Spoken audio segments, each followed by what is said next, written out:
வணக்கம் நட்புக்களே. இன்றைக்கு நம்ம என்ன பார்க்க போகிறோன்னா தக்காளியில் ஒரு ஸ்வீட்டு.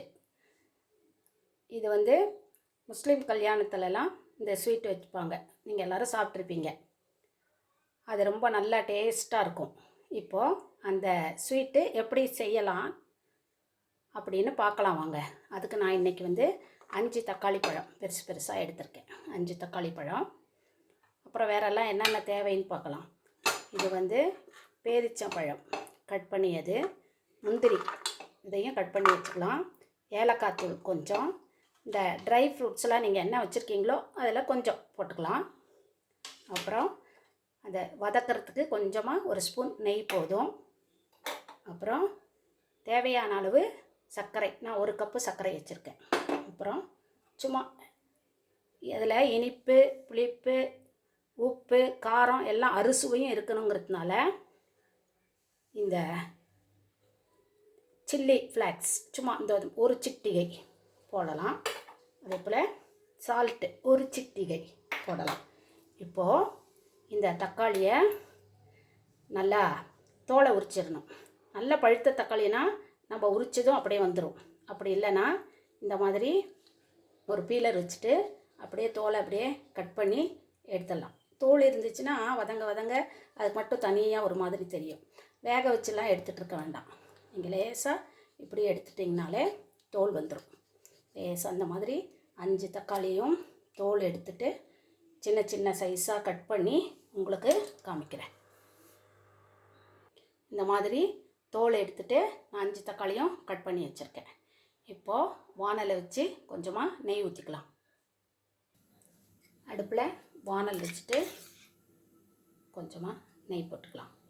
இந்த முந்திரி, இந்த ட்ரை ஃப்ரூட்ஸ் எல்லாத்தையும் லேசாக வறுத்து எடுத்துக்கலாம்.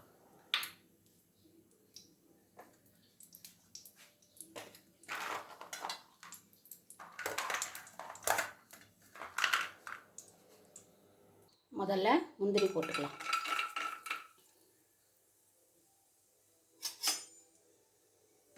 முந்திரி போட்டு சவக்க வறுத்துக்கலாம்.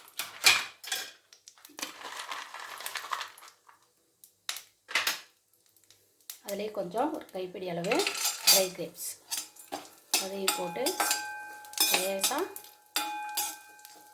கலர் சேஞ்ச் ஆகிற அளவுக்கு வறுத்துக்கலாம்.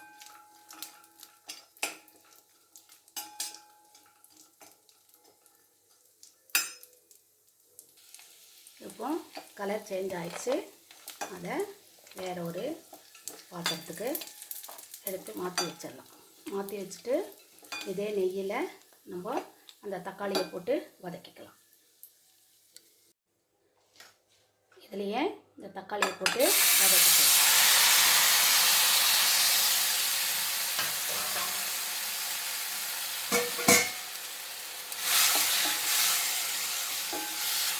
இந்த நெய்யிலேயே இது நல்லா வதங்கணும். நல்லா வதங்கட்டும். வதங்கதும் உங்களுக்கு காமிக்கிறேன். ஒரு மூடி போட்டு வச்சிடலாம். மூடி போட்டால் சீக்கிரம் நல்லா வதங்கிடும். நல்லா மூடி போட்டு ஒரு 10 நிமிஷத்துக்காக வச்சோம் நம்ம அதை வேக வச்சுக்கலாம். வதங்கிடும். அப்படியே வதங்கிட்டே இருக்கும்போது ஒரு சிட்டிகை உப்பு, ஒரு சிட்டிகை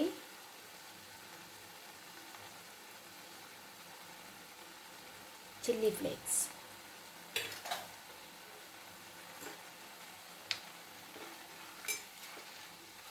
நல்லா வதக்கிட்டு இது வேகும்போதே நம்ம பேரிச்சம்பழத்தை போட்டணும். அப்போ தான் அதுவும் நல்லா வேகும். அதையும் அதை போட்டுடலாம். உங்களுக்கு எவ்வளோ தேவையோ பேரிச்சம்பழம் நீங்கள் அவ்வளோ போட்டுக்கலாம். நல்லா போட்டுட்டு திரும்பவும் மூடி போட்டு ஒரு 5 நிமிஷம் வேகட்டும். இப்போது தக்காளி நல்லா வெந்துருச்சு.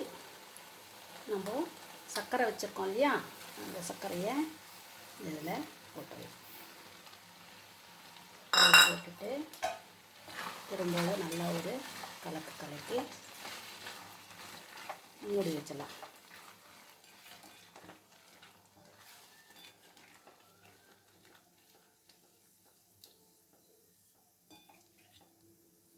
இந்த தண்ணியெல்லாம் நல்லா சர்க்கரை போட்டதுனால கொஞ்சம் தண்ணியாக இருக்கும், அதெல்லாம் நல்லா சுண்டி திக்காக வரணும்.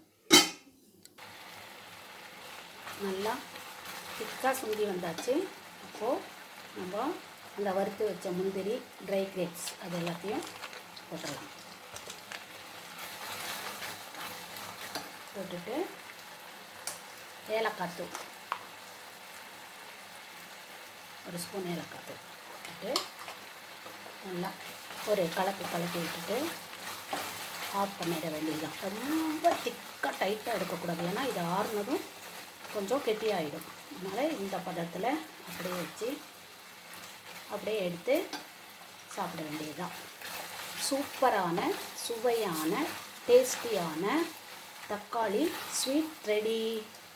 நீங்களும் இதேபோல் செய்து சாப்பிட்டு பார்த்து உங்கள் கருத்துக்களை தெரிவியுங்கள் மக்களே. இந்த வீடியோ உங்களுக்கு பிடிச்சிருந்தா லைக் பண்ணுங்கள், ஷேர் பண்ணுங்கள், சப்ஸ்கிரைப் பண்ணுங்கள். நன்றி, வணக்கம்.